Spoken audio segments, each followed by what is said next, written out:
Welcome to I'm Ready Sports presents SelfLationship, where you do you. I want to welcome to my show Mr. Micah Sims. How are you doing today? I'm doing very well, thank you. Thank you for having me on. Not a problem. I'm your guest, Kittrick Taylor. Thank you for coming. Thank you for taking the time out. So Micah, let's go. Let's get right into this. We're going to take our time. We're going to do what we do. Talk to me. Just talk about a little bit about who Micah is and your upbringing.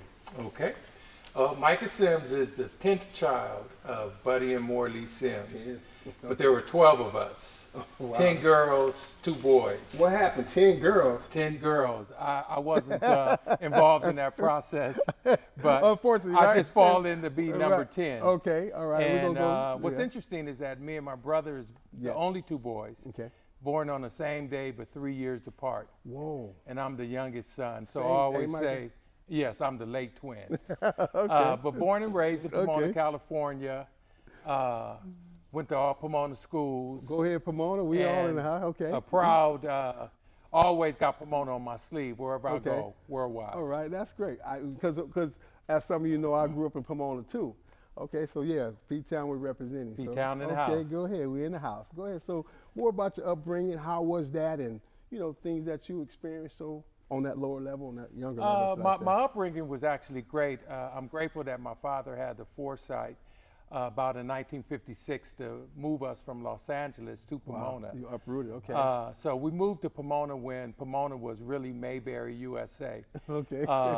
There were just a few black families that lived in South Pomona at the time off of Hamilton Street. Okay, and, exactly. We were one of them. Okay. So we left Los Angeles. We grew up, like I said, I attended Pomona School. Became very involved later in my high school years in the sport of football. Okay, we're going to get there. We're going to get there because I got some traumas about that, but we're going to talk about that in a minute. But okay, so you're in Pomona now, and okay, so Hamilton, that's down on the south side, I believe. Hamilton is on the south side of Pomona. Okay. We live right off where Hamilton and Lexington kind of met off the curve. Yes. So we lived there for a long time, but once I got prior to going to the 6th grade, we moved like to the southeast side of Pomona, like off of Town Avenue. So I went to Philadelphia Elementary School my 6th grade year. Okay. I did go to Simons Junior High School when there was only about 20 black students, so we all knew each other. Yes, we all close knit, right? Oh man, we would walk through the gates kind of like sheep being herded, making sure everybody was always being taken care of. Okay, that's good. We had a great experience there, nonetheless, and it just made us closer, and it's made us very much aware, and that's something that how I was raised, being aware of who you are and where you come from, and being proud to be who you are. That's good. Okay, so even like in your, so growing up per se, was there like, when I say inspire, anyone that inspired you, or who you follow at that age? Or was it all about you took care of yourself, and because you had your father and the 10 girls, and so talk to me. I had great role models. My mother's mom, Frances Rogers. She was the international evangelist for the church organization that we belonged to at that particular time. And she traveled the world, and she used to come back sharing all types of stories regarding the cultures and the people that she met, and how we were so much more similar than we were different. So it kind of inspired me to want to travel. So early on, I was a reader. She used to bring me back a lot of different reading materials. So that was my way that I was able to travel the world at a young age, was about reading about different cultures and visualizing myself actually going to those places. And fortunately, I have had the opportunity to actually realize those dreams and have that. And I see where you're going. We're going to get into that. I love it. So the great thing about what you said, like just that upbringing, that was just, when did you actually start, or when she didn't make you, but when did you start getting into that reading? Like literally, around what age was that? The funny thing about me and reading is that I used to get in a lot of trouble as a child. Okay. Well, it's all of us, right? So, okay. But I always used to ask my parents, well, can I take a book with me? Okay. So some of the first books. Wait, you say you take a book with you? A book with me when I was confined to my room okay, for a whole weekend. I want you to tell, let's get that clear. So, when you was on punishment. When I was on punishment, we had punishment. After the whooping, and I was still on punishment. But we can't use that word punishment now. we can use it back then when we were punished. But go ahead. So you said you want to take a book in there. So I would always ask my dad, can I take a book with me? Yeah, my dad used to always share with me how smart I had. Boy, you have a smart mouth. So my dad we all heard that before. A whole set of ebony encyclopedias to read. Really? And I began to read them.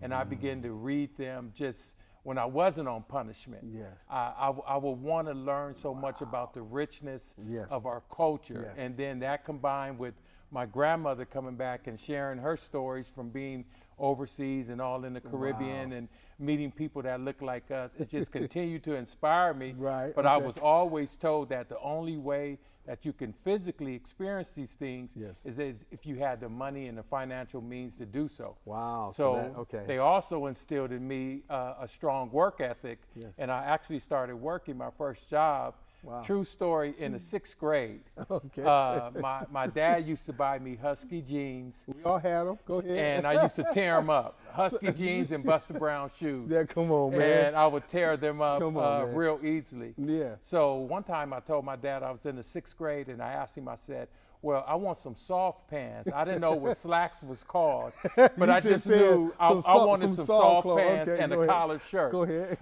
So my dad said, well, son, you need some soft pants money. Yeah. So a neighbor of mine, Gilbert Garcia, okay. He worked for the Progress Bulletin as a paper boy. Okay. So I asked Gilbert, I said, well, how did you get this job? He said, you just have to apply. So I asked my dad, could I be a paper boy? And he said, well, you're going to have to get up early in the morning. I said, I'm going to do what I need to do. Right. Okay. So I was in the 6th grade. Yeah. Of course, they gave me the Angelo projects. I got beat up a couple times. But you got to tell your audience and your listeners about the Angelo projects and what that is. Well, the Angelo projects is a location in South Pomona at that particular time where it was the less economically advantaged people lived. Okay, yes. There was a lot of things going on there that you wouldn't see in the more tamer neighborhoods. So, like I was saying, I got beat up there. Yeah. I got robbed there. Okay. But I had a job. Yes. I had a job in the 6th grade where I was making like $45 to $50 a month. And back then, wow, that was just huge. First. More than huge for me. It afforded me the opportunity. Good. I had a dirt bike that I used for my paper route just in case I needed to get away from anyone. And then it afforded me the opportunity. I had a green metal flake banana seat Swin bicycle. Wait, slow. Green metal flake banana seat. Oh, the long seat. Yeah, with the long. The little steering wheel. Schwinn bicycle that I rode. I can picture that. I can picture when I wasn't working. Okay. And that was like my introduction to car culture. Okay. Yeah. I love lowrider cars. Okay. I don't have one, but I love lowrider cars, lowrider trucks. Awesome. But having the opportunity to make money for myself, I always desired to work for myself. And it always instilled in me that if I worked, I could get anything I want to do or anything I want to have if I worked. And it afforded me the opportunity when I was in high school. I had a motorcycle and a car. My senior year, but it was all from working. Okay, so now we're talking about the senior year. We're talking about high school. You brought us into it. I love it.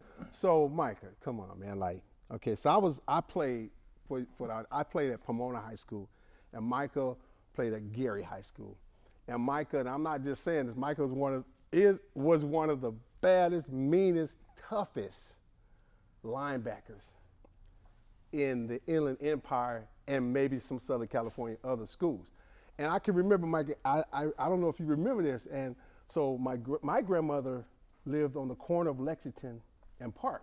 right across the street from Gary High School. Okay. And we're about to play you guys. And for you guys that don't know, like Micah, their team back then, they had about 10 guys that at that point on the defense that could probably go D1 and to the professionals. Yeah, and we were like real scrawny guys. And Micah, as you see him, he's just like he is now. But the story just pretty much goes, I was walking out my grandmother's house, and I don't know if it was you, and then you had Stretch, and it was like Cliff, all them. And you guys rolled by, and we were about to play you guys that week. Mm-hmm. And all I heard coming out of that car was, "We gonna get you." Yeah. And I'm scrawny quarterback, like I'm scared as heck. But the first person that dropped in my mind was Micah Sims, because I knew how bad of a linebacker he was.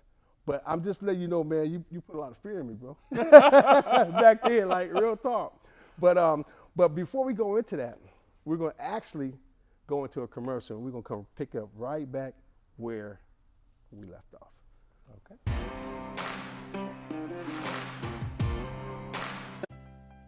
As a young adult, many of us grow up with our dreams inspired from movies, actors, film stars, and many people from the TV industry.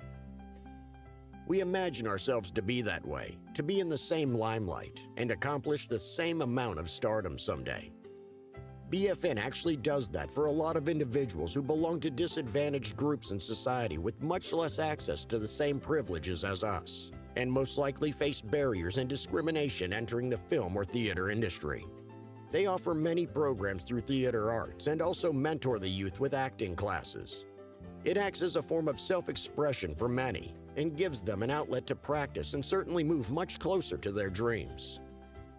You can contribute with your generous donations in enriching the lives of motivated young adults as well. You can also support BFN's cause by signing up for our BFN All Access app on Roku TV or any Roku device with just a small donation of $5 monthly or $60 for the whole year to get exclusive content only available through our app. God bless you.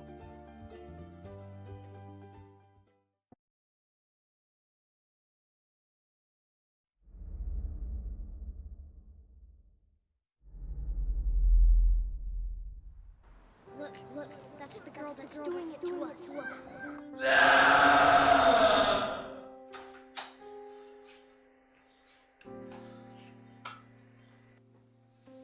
I've sat back and I've watched you battle this for years now. I need time to get this stuff out of my head. I'm Joseph Clark. I'm here to see Jordan Bardwell. He's a PI. I chased your cousin all across the country, finally tracking her to Vegas. She's in Las Vegas. You always can lean on our rock and our Redeemer. God in heaven. She has this routine of going to this one park every day at the same time. But I know which one it is. Watson Canyon Park. She was your aunt. She trusted you with everything, including me.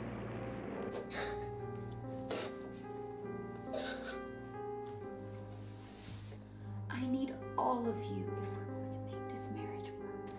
I wish I could change things, Jordan, but I can't. So why'd you come back?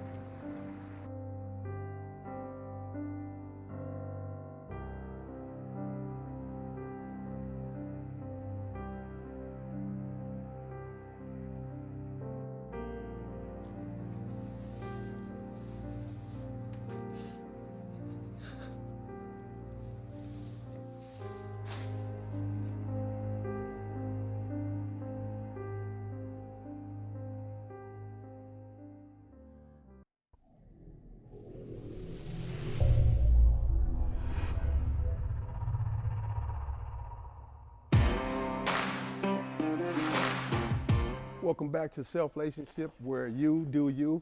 Coming back to Mr. Micah Sims. Micah, so let's pick right back up on the football thing. How do you like football? As I was afraid, I think I said I was afraid to play them because he was like a monster, like literally a monster. But talk to me about football. I came to football late. A lot of people don't realize that I had a desire to play, but my dad prohibited me from playing. Why is that? Because they played on Sundays. Okay. And my dad was a pastor of a church. Right. And I had to be in church on Sundays. Wow, okay.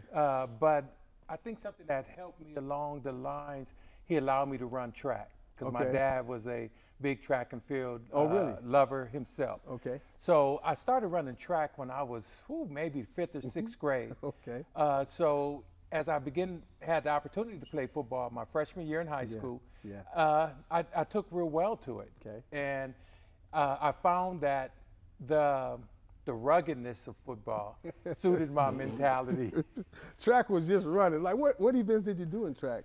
I did them all in track. Really? And even up until my senior year in high school, I ran on the 4x1. Okay, right. My primary event was the 400 yard dash, 400 meter now. But I also did the shot put. Okay. So I would go over there and I would shot put, and I would run the 400 meter. In fact, my first event that I did in track and field was a shot put, which when I was in the 7th grade, I went to the Junior Olympics. Oh, okay. See, I didn't know that. Yes, I went to the Junior Olympics for shot putting. Wow. Walked in the stadium full of people and just froze. Mike, you can't tell me that, man. I just froze. Okay, just describe that freezing moment. Just the roar of the crowd, and it was something that I wanted to do so bad and to attain that. Okay. And once I actually got there on that stage, my muscles just didn't work like I desired. Everything was tight. Like everything was tight. And I feel you. Yeah. I mean, I placed well in the shot put, but I was going there to win. Yeah. And my mentality, even to this day, is that if I'm not on top, I always say that second place, you're just the first one to lose. Okay, I love that saying. I got a couple other sayings that you say, and I'm gonna bring them to you. But that's awesome right there because you like just self-discipline. Like, no, this ain't gonna happen. Yes. This is what I'm gonna do. But then it talks about you said you didn't like track, so you went to football because it was rough and rugged. So you knew what you wanted. Well, so, I did like track. To this day. I've coached track. Yeah. I really liked, but football suited my mentality. Yes. Because that was just my mentality. Okay. When I was a young man, I was initially tall and thin. Okay. And because I had a lot of sisters, then a lot of people thought that me and my brothers were weaklings. Right. Okay. So I learned very quickly. I had to do what I had to do to show them that I wasn't. Right. And as I began to grow and I began to put on pounds, I began to see the advantages that I had. Yeah. And I fully used them to my advantage. Yeah, you did. You did on that football field. You was a muster. Yeah. A muster, not a monster. You was a muster. I appreciate that. But you know what? You did well, though. And so now we're going to move forward. Now, this is another moment, like you're talking about self-discipline, you're talking about self-care, you're talking about knowing what you like. And you took the football thing and you ran with it. But then we kind of lost contact per se, and I'm coaching at Lakeside High School as a head coach. And I didn't know this, but then we're preparing to play kickoff, and I'm standing on the sideline, and then here come Micah Sims running by me as an official in high school, and I had chills. I said, oh, that's him, But that was shocking, but it was a great thing to see that you were officiating on the high school level. What brought you into that? I kind of got in on it by fluke when I was living in the city of Lancaster. I just read an article in the paper that they needed officials. Oh. And I said, you know what, I like football, and it's something that I know. Yeah. And I said, I think I can do it. And once I started at the Pop Warner level, and I just really learned the game, and I studied the game, and I had a desire to really be a good official, to represent the game well. Why you think that? So why you? I mean, from my parents. Okay, there you go. My parents instilled in us. My mom and dad, they instilled in us. Whatever you do, try to be the best at it. Beautiful. And they used to say, even if you're doing wrong, be the best at doing wrong. Wow, now that's a heavy phrase. Yeah. At least you're the best at it. At least you're the best. You're doing wrong. Even if you're doing wrong. Now, do you correct that wrong by?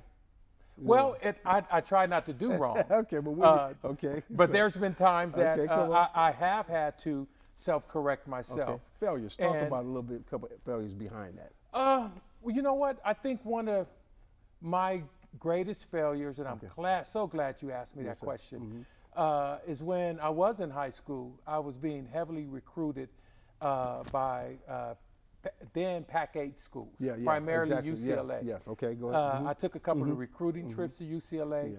I really wanted to go to UCLA. My mindset was, I couldn't believe that I was going to UCLA because some of my past decisions, it wasn't leading to a life that would have been favorable for me. Okay, I see that. I had my first child when I was 16. Okay. My parents ensured that I took care of my child. There were times when I was 13, 14, and 15 that I did spend time in juvenile hall. Okay, okay. And I had to make a conscious choice to turn my life around. I knew I was intelligent. I knew I was skillful. Okay. But I was using it for the wrong reasons and doing the wrong things. Right. And nobody was going to be able to turn my life around except me. You.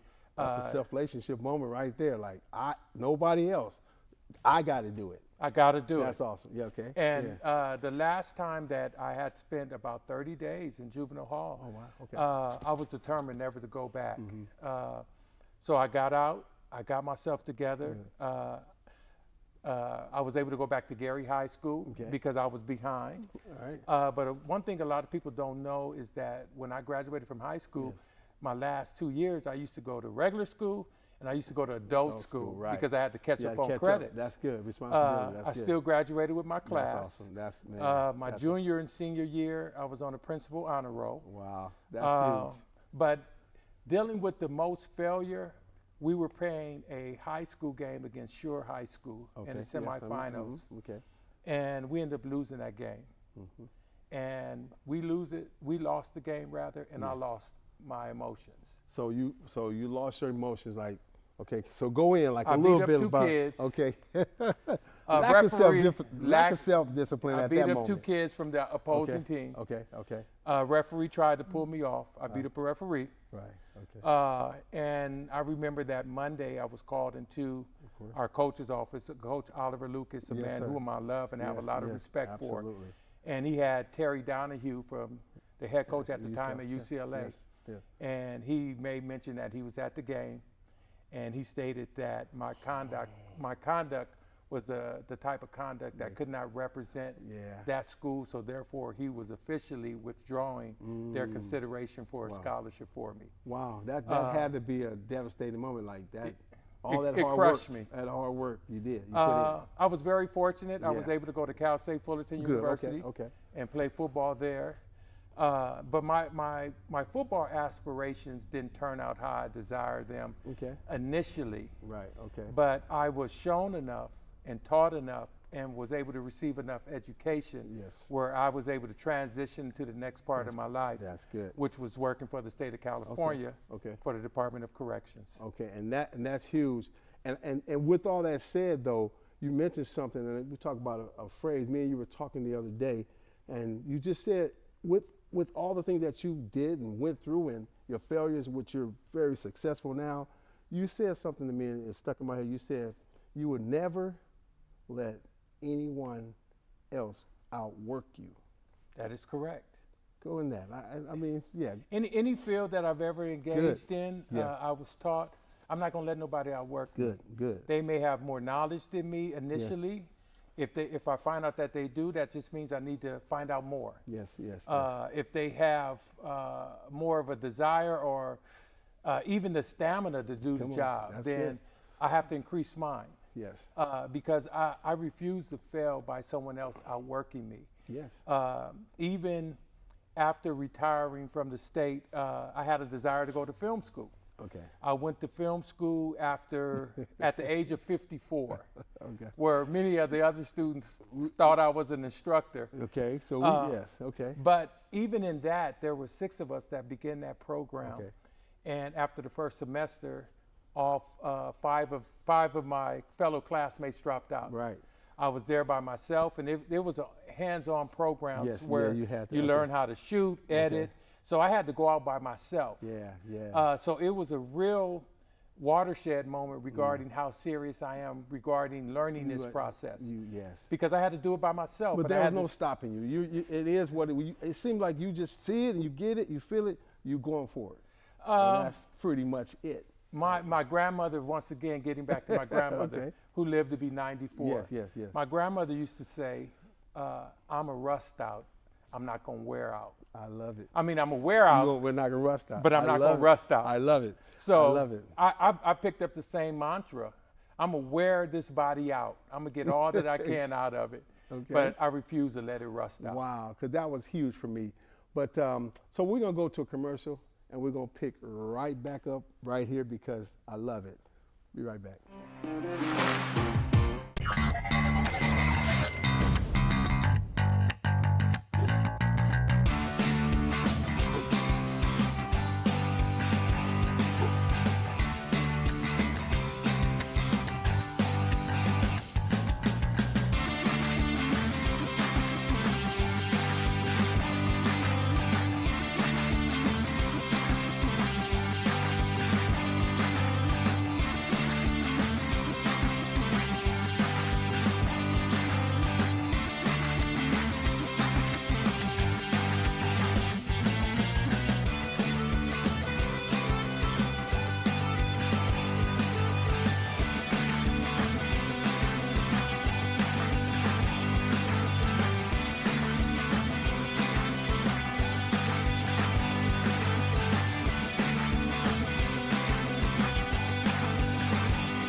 So back to SelfLationship with Micah Sims. So with the work ethic that you have really shows that you're just self-disciplined or you're a disciplined person. And I thank you for sharing that. And what we've just talked about this last 20 minutes, you went into a few things and accomplished a few things. And then I think we went off to say that you start working in a correction facility. Yes. What was that experience? Because that takes some work, or should I say, some guts. It does. It takes all of that. Go ahead. It was very interesting how I fell into that line of work. My higher training of higher learning is in the criminal justice field. I had a desire initially to be a lawyer until I interned with a lawyer, and I said I can't do that to people every day. I know you. So yes. I was actually waiting to get hired by the California Highway Patrol and the California Department of Corrections, both state agencies. Yes. And the Department of Corrections hired me first. And when I was hired at the time, they gave you choices of where you wanted to work. Okay. And I put San Quentin, San Quentin, and San Quentin. Okay. That right there, it says a lot about you, Mike. You know what I'm saying? That's great. Okay. But I figured if I could make it there, I could make it anywhere. Good. Okay. Because that was the toughest penitentiary at that particular point in the state of California. So at 22 years old, I was working at San Quentin. Working at 22 years old? Yes. Wow. And I had a 29-year career working for the state. I did 17 as a parole officer as well. So when I left San Quentin and I came down to Southern California, and then I started working in Los Angeles. I worked all through South Central. I used to be on gang units. I used to be on units. You was activist per se in a sense. Yes. Yes. Okay. Oh, definitely. Okay. Definitely. Yeah. Okay. I always, my parents were activists. Yes. My grandparents were activists. Yes. So when I got into a particular field, I always tried to position myself where I could be very influential. Love it. And open up doors for other people that was coming behind me. So even with the state of California, there were some things that I didn't want to do, but I knew that they would be beneficial not only for myself, but for those that was coming behind me. So I actually taught for the state for 24 of my 29 years. I used to teach weapons and self-defense. Come on. And room entries and different things like that. So I'm very versed in firearms and everything like that. The things that I like to do. Wow. You know, it goes back to the young me. But the self-discipline me, then you went through both extremes. You know, you've done, negative stuff, but you've done way more, tons of positive stuff. Definitely. And you mentioned, like, we talked about one or two experiences in working in the, the correction facilities. Do you have any experience with people you work with or you talk to? Give us a couple. Working at San Quentin in 1985, it was a very unique location. Okay. At that particular time, they had, which they still have, condemned row or death row, which I worked on there for 2 years. Oh, wow. But it afforded me the opportunity, just working there, to have conversations with Geronimo Pratt. Whoa. With Tookie Williams. Wow. With Charles Manson. Charles Manson, too. A young man from Pomona. What is his name? He ended up being on death row. Jamal Beasley. I know Beasley. Jamal Beasley. Who's currently on death row. Okay. These were people that I knew, besides other people that have received very long prison sentences.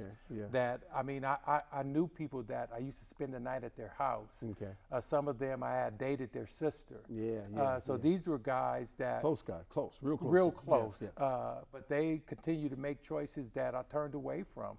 And I'm grateful that I had parental upbringing, that I really had an anchor to go to, that I knew that when I was out there making those negative choices, I was doing them not because I had to, because I chose to.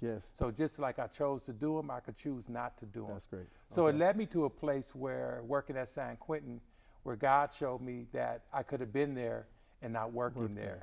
So I'm eternally grateful for that. That's on the other side of that world. But still giving back, still helping, like you talk about the guys that you grew up with. I'm sure they're inspired by you. You inspire them, you talk to them, and your life exudes to them. And that's a great thing.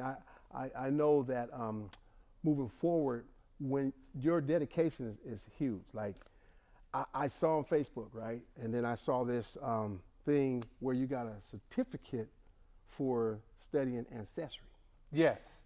Well, what? Come on, Mike, talk to me. I love it though, man. I love that. Go ahead. Well, what I did was, there's a company called AfricanAncestry.com. Good. Okay. Good. So AfricanAncestry.com, what they do is that you provide them your DNA. Yes. And they search your parentals and your mother and your father's background. Yeah.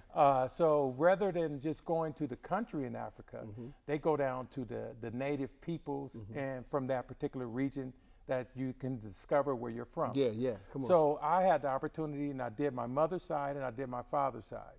Okay. So on my mother's side, I discovered that I'm from the Balanta and the Mandinka people. I'm not going to try to say that for Balanta. Okay, and the Mandinka. Mandinka, I heard. Okay, go ahead. And the Balanta people are from the country of Guinea-Bissau. And Mandinka people, where she was from, is from the region of Senegal. Okay. So both of those are being on the west coast of Africa. Wow.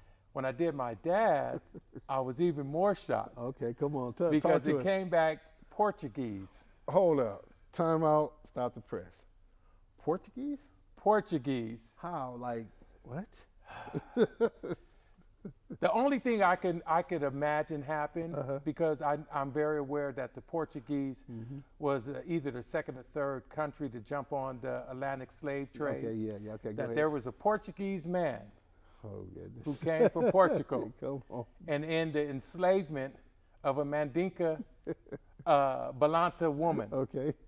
That my lineage was created. Wow. Yeah. So was there something you learned that, as far as your traits from when you were young? Is there something that you discovered, why, whatever? Yes. Since I discovered come on. my ancestries, and Ancestries.com is a great vehicle because they provide you with your genetic markers. Yes. They do not sell your DNA, and that was major factors for me going with that particular company. Yes. But what I learned about the Balanta people and the Mandinka people, that they were very difficult to conquer, and that they even with the Portuguese doing what they were doing, they were constantly fighting back. And that told me a lot about myself. And that right there, you can go all the way back to when you, like one of my buddies say, when we were a coconut head boy. That right there explains your fight, your battle to, no one's going to outwork me. Yes. That's that self-discipline because it was in you. It was in me. The seed is in you. The seed is there. That's great. And I believe it's so important that people know where they come from. So they know their traits. They know why they feel a certain way, or even why they look a certain way. So being able to trace back my genealogy like I've been able to do it, it's so liberating for me. And it's been liberating on so many levels for my children as well. And for my brothers and sisters, and to be able to share it with them, this is where we come from. That's huge. So it's something that I encourage. A lot of people say that they're kind of fearful to know where they come from. But I'm proud of who I am, regardless. So maybe that's that Balanta and Mandinka. Yeah, you feel good about you. I feel good about me. Self-Lationship. That's awesome. Wow. Okay, so we're gonna move forward. Now, I was reading and we had talked about. I think there was you were telling the people and you were thinking the people were praying for you. There was a scare just recently. Yes. With your health. Yes. You want to go into that? Sure. Okay. I'm a person that always believes in having physicals. We have one body. I'm very aware that we didn't come here to stay, but I'm trying to enjoy the trip that I'm having. I love it. I told you you had some great sayings.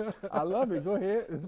So in order to do so, you have to be healthy. Absolutely. Spiritually as well as physically. Yes, sir. So I'm used to having yearly physicals, but COVID prohibited that from happening. Down. Okay. But when I was able to go back and get my physical, I got all my blood work done. So my PSA levels, which if people don't know, is directly attributed to your possibility of having prostate cancer. Right, exactly. Okay. My PSA levels was abnormally high. Whoa. Abnormally high. Wow. So wow, okay. A friend of mine who had overcome or beat prostate cancer, I shared the information with him. So he shared with me, he said, you have to get this other test done. Wow. So I called my doctor. My doctor was very, very welcoming, but I was ready to push if I have to. We talking about self-care here. Yes. We talking about, now it's about self-care. It's about self-care. Go ahead, sir, yes. So I was ready to push. I was ready to, if you're not going to approve this test, who do I need to talk to? Because somebody's going to approve this test for me. Good, that's good. I wasn't going to highly recommend that. Yes, exactly. Yes, so I was able to get the testing that I needed. Yes. And it was a process. Yes. It was painful. I can imagine. I had 12 biopsies done on my prostate. 12? 12. Wow. It was almost like a mini surgery, but they don't put you to sleep. Okay. They go actually in, not to be too in depth, but I guess to be in depth. Yeah. They put a small tube through your rectum. Okay. They place it on the tip of your prostate. Then they put another instrument in there where they can get the samples. Yeah. You're gonna feel it. Yeah. But I rather have it. I rather know if I have it at the early stages where it could be corrected, because what a lot of people fail to realize is prostate cancers is one of the number 1 or number 2 cancers that's beatable if you catch it in its early stages. There you go. But however, Black and Hispanic men die at disproportionate numbers more than any other race, because we have this stigma about getting checked. We don't want to go. We're not going to go get checked. No, because I don't want to know. That's just a lot. Like you said, I was at that point at one point. Like I don't want to know what I got. If I have anything, I don't want to know. But we got to be better as men. Yes, we have to be better. To. Whether you find out or don't find out, you just want to take care of yourself. Well, you have to. Once again, yes, I know men that refuse to go to the hospital, but you got these elaborate cars that you check on every day. Watch out, we're going there, going to go You make sure the oil change. You make sure the brakes is right. You make sure this. You polish it, you wax it. Aren't you much more than a vehicle? Wow, good to see. There you go. I love it. I love it. long story short, I didn't have it.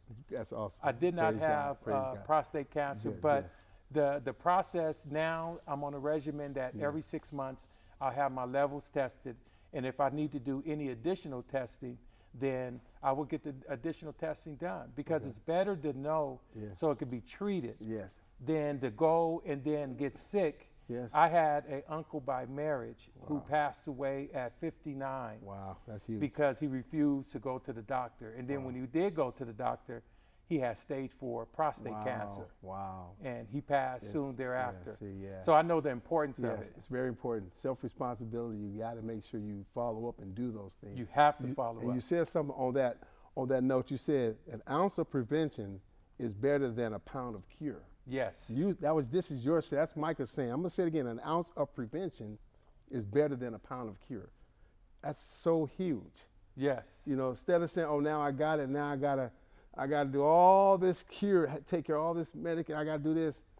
But guess what? If you just would have went, if we just go early, we don't have to worry about that. Yeah. I often think of the TV that we grew up on that has so many great examples. Like that old Fram commercial. You can pay me now, or you can pay me later, but you're going to pay me. So dealing with your health and dealing with our bodies, if you take care of your body, you don't have to be, crazy about it. Some people may, I'm in the gym still 4 days a week. I stopped eating pork at 17. 4 days a week. Remember that, because we're going to hit that. We're going to hit that before we leave, but go ahead. I stopped eating beef at 19. Wow. I try to drink at least 60 ounces of water every day. Come on. But this is what keeps me in balance, and this is what allows me to be able to do the things that I like to do, the traveling, to be able to walk, to be able to referee, to be able to run.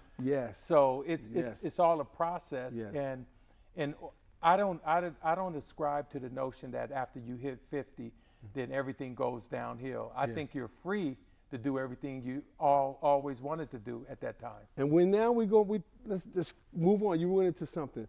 You work out. Boom, I see you driving. I see you, like, you seriously working on. I was going to ask if you getting ready to try for the XFL or something, because you on it, Mike. I watch you every day. That's that responsibility, man. You own it, bro. Like, no, how does that, exercising for me helps keep me balanced. And taking care of oneself, you have to know yourself first. A lot of people don't know themselves. And I know that when I don't do certain things, I can get short. I can become irritable. I can not even like the person. Not even like my own self. So So it's therapeutic for me. Come on, man. Come on. And it allows me to, like I said, to move. It keeps my stress level down. And it just. One of my friends, you know him, Daryl Titsworth. Yes, sir. Daryl Titsworth, we both went to Cal State Fullerton together. Yes. A great friend of mine. He called me years ago when we were kids. Black LaLanne. Black LaLanne. That's that word, Jack LaLanne, back in the day. The black version. I got you. Because even back then, I started doing push-ups. I don't use a lot of weights now, but I do a lot of cardiovascular. I do a lot of core work. I do a lot of push-ups. I do a lot of bar work. I do a lot of pulls.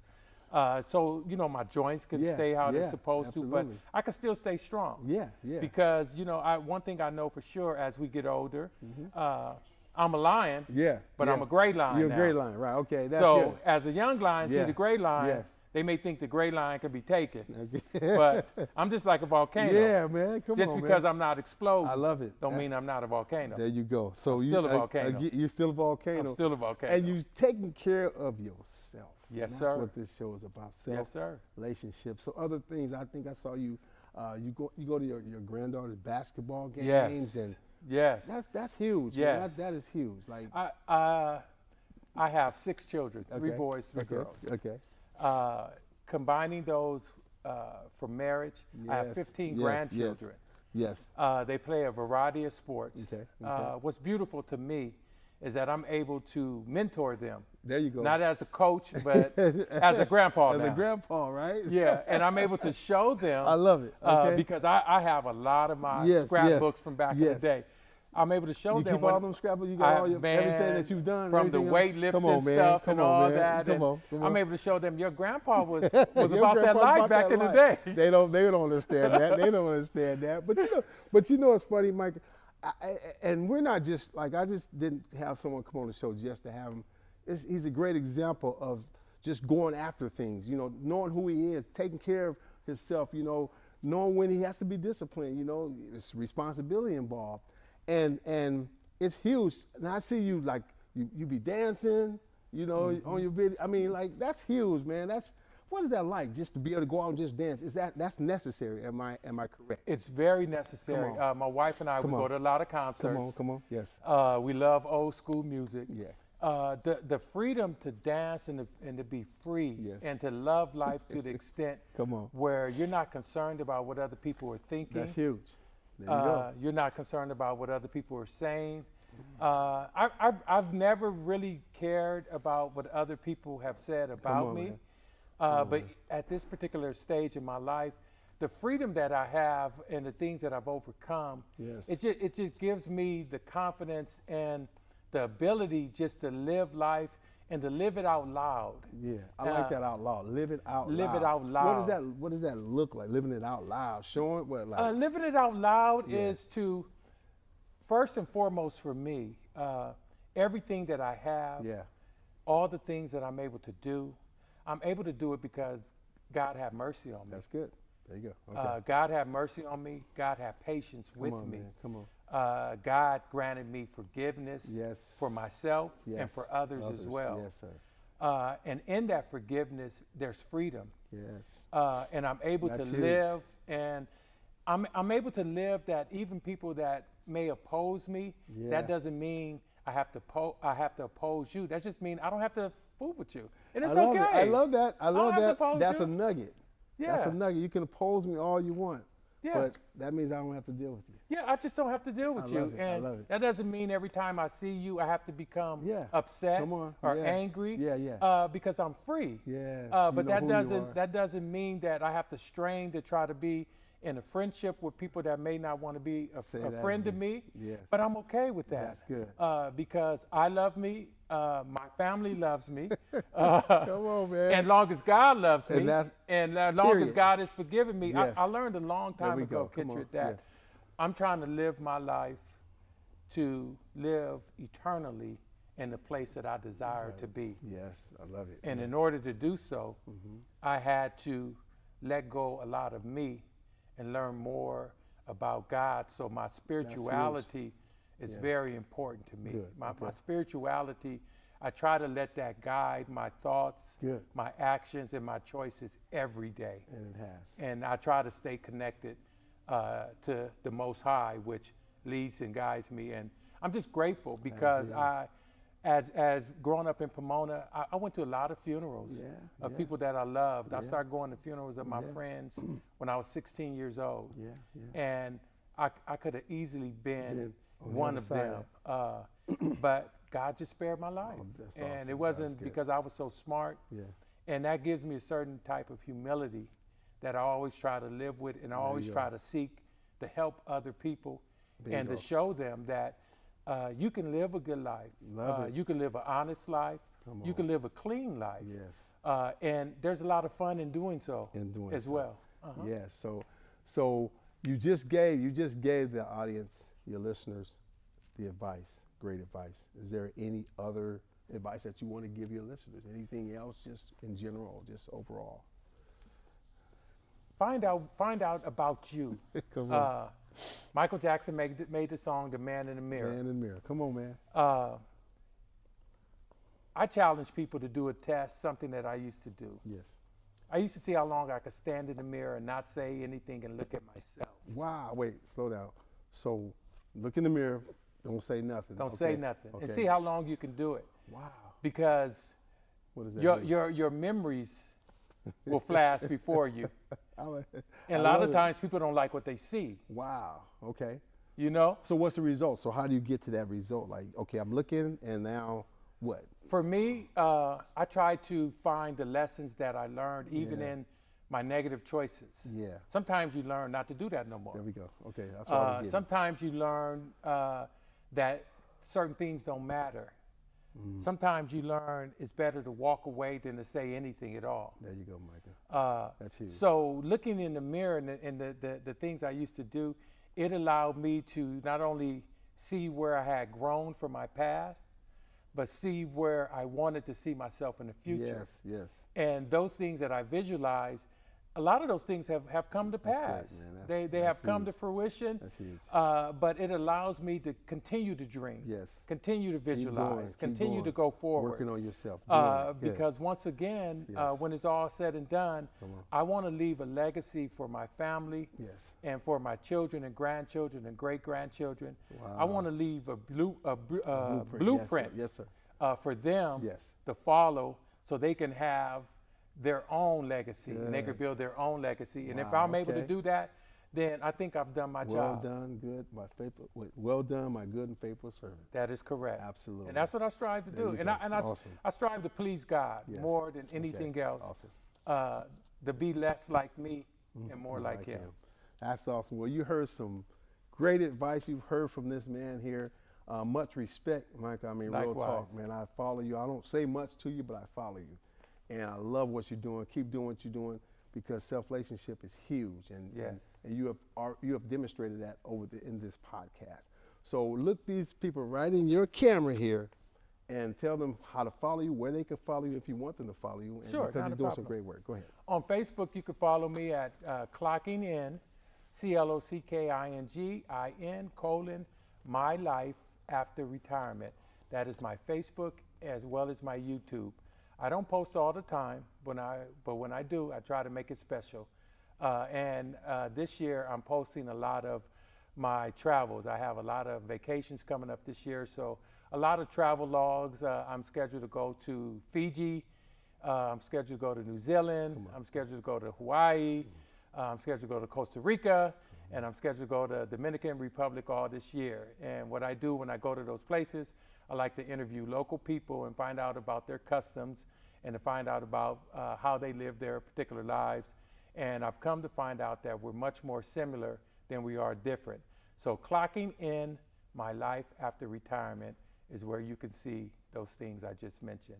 And I appreciate all your support. Wow, that's so huge. Thank you, Micah Sims, for coming on to this show, SelfLationship, where you do you. I want to thank you for taking your time out. And I want to give a shout out to the place that we're at. It's called the Epic Event Center, okay? And none other than Sean Jones is the owner here. He allowed me to come in and use this place, and I want to thank him. You guys I'm telling you, get online. It's called the Epic Events Center. Get online, book your ceremonies, book your weddings here. It's a marvelous place. It's great. I mean, I'm looking around. It's huge. I mean, if you're watching our YouTube or by Facebook, you can kind of see the background of what's going on. But this is just a smidge of it. But contact Sean Jones at the Epic Event Center to book all of your ceremonies and your events. It's an awesome place. Thank you, Sean. Thank you, Epic Event Center. Thank you, Micah Sims. You're welcome. For coming on again. You're awesome. I want to thank all of you viewers and listeners for watching us. And remember, SelfLationship is you taking care of yourself. So, are you doing that? Please do. Until next time, I'm out.